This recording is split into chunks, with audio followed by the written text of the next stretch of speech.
बच्चों, आज विषय कलरव के अंतर्गत पंच परमेश्वर की कहानी, जो कि कक्षा 5 के अध्याय 2 से ली गई है, का सारांश व उसकी सीख के संदर्भ में जानेंगे। पंच परमेश्वर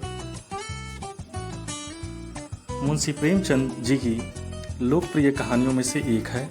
प्रेमचंद जी का जन्म सन 1880 में तथा मृत्यु 1936 में हुई थी। मुंशी जी सामान्य कद काठी के परंतु विशाल हृदय वाले व्यक्ति थे। मुंशी जी कथा सम्राट के रूप में जाने जाते हैं।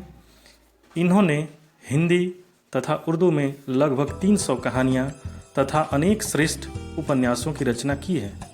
इनके उपन्यासों में गोदान, गवन तथा कहानियों में ईदगाह, पूस की रात व 2 बैलों की कथा, कफन आदि प्रमुख हैं। मानसरोवर इनकी कहानियों का संग्रह है। पंच परमेश्वर की कहानी जुम्मन शेख व अलगू चौधरी के इर्द गिर्द घूमती है। जुम्मन शेख व अलगू चौधरी की बचपन की दोस्ती थी। यह दोस्ती बड़ी पक्की थी। वह एक दूसरे पर अटल विश्वास रहता था। यह दोस्ती उस समय पनपी थी जब दोनों बालक थे। वह जुम्मन के पिता जुमराती उन्हें एक साथ शिक्षा देते थे। जुम्मन शेख की एक बूढ़ी खाला थी, जिनके पास जमीन जायदाद तो थी पर कोई खून के रिश्ते का नहीं था। उनकी जमीन जायदाद के लालच में पड़कर जुम्मन व उसकी पत्नी करीमन बूढ़ी खाला की खूब खातिरदारी करते थे। बूढ़ी खाला भी खुश थी। उसे एक दिन अपनी सारी जमीन जायदाद की रजिस्ट्री जुम्मन के नाम कर दी। जमीन की रजिस्ट्री हो जाने पर जुम्मन व करीमन का व्यवहार बदल गया। न खाने को ठीक से रोटी मिलती थी और न ही कपड़ा मिलता था। खाला तंग आकर पंचायत करने के मकसद से गांव के लोगों को इकट्ठा कर ली। समस्या यह उत्पन्न हो गई कि पंचायत कौन करेगा। खाला ने पंचायत के लिए जुम्मन के बचपन के दोस्त अलगू को चुना। अलगू के पंच चुने जाने पर जुम्मन बहुत प्रसन्न था कि अब बूढ़ी खाला से पीछा छूट जाएगा, क्योंकि अलगू जुम्मन के हक में फैसला देगा। पर पंच की कुर्सी पर बैठते ही अलगू ने मित्रता को किनारे रख सही फैसला दिया और बोला कि यदि खाला को खर्चा नहीं मिलता है तो उसकी रजिस्ट्री रद्द समझी जाएगी।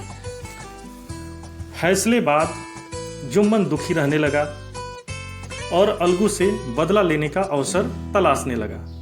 जल्दी ही उसे अवसर मिल गया। अलगू चौधरी बटेसर के बैलों का एक जोड़ा खरीद लाया था, परंतु जुम्मन की पंचायत के 1 महीने बाद जोड़े का एक बैल मर गया। अब एक बैल किसी काम का न था। गांव में एक समझू साहू थे। उन्होंने 1 महीने बाद दाम चुकाने का वादा करके बैल को ले गए, परंतु बैल से अधिक काम लेने व चारे पानी के उचित प्रबंध के अभाव में बैल रुग्ण होकर गिर पड़ा और फिर वह उठा नहीं। घटना को कई महीने बीत गए। जब भी अलगू चौधरी समझू साहू से बैल का दाम मांगते तो समझू साहू यह कहकर मना कर देते थे कि तुमने मुर्दा बैल दिया था। इस तरह इस बात को लेकर अक्सर दोनों में नोकझोंक चलने लगी। लोगों ने समझू साहू को समझाया कि पंचायत करा लो और जो कह देंगे मान लेना। समझू साहू ने ऐसा ही किया। उसी वृक्ष के नीचे पुनः पंचायत के लिए लोग इकट्ठा हुए। रामधन ने कहा, चौधरी किसको पंच मानते हो? अलगू ने समझू साहू को पंच चुनने का अवसर दे दिया।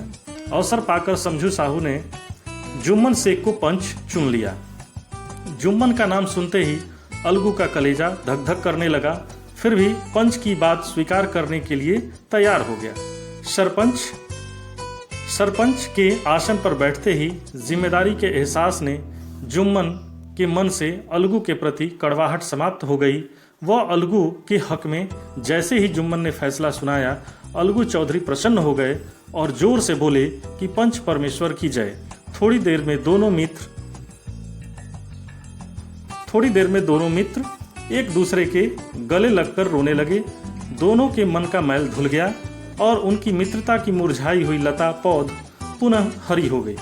इस कहानी से हमें यह सीख मिलती है कि कभी भी पूर्वाग्रह से ग्रसित होकर कार्य नहीं करना चाहिए और एक दूसरे के प्रति बदले की भावना से कोई निर्णय नहीं करना चाहिए। कभी कभी कर्तव्य पालन हेतु निजी संबंधों का भी त्याग करना पड़ता है।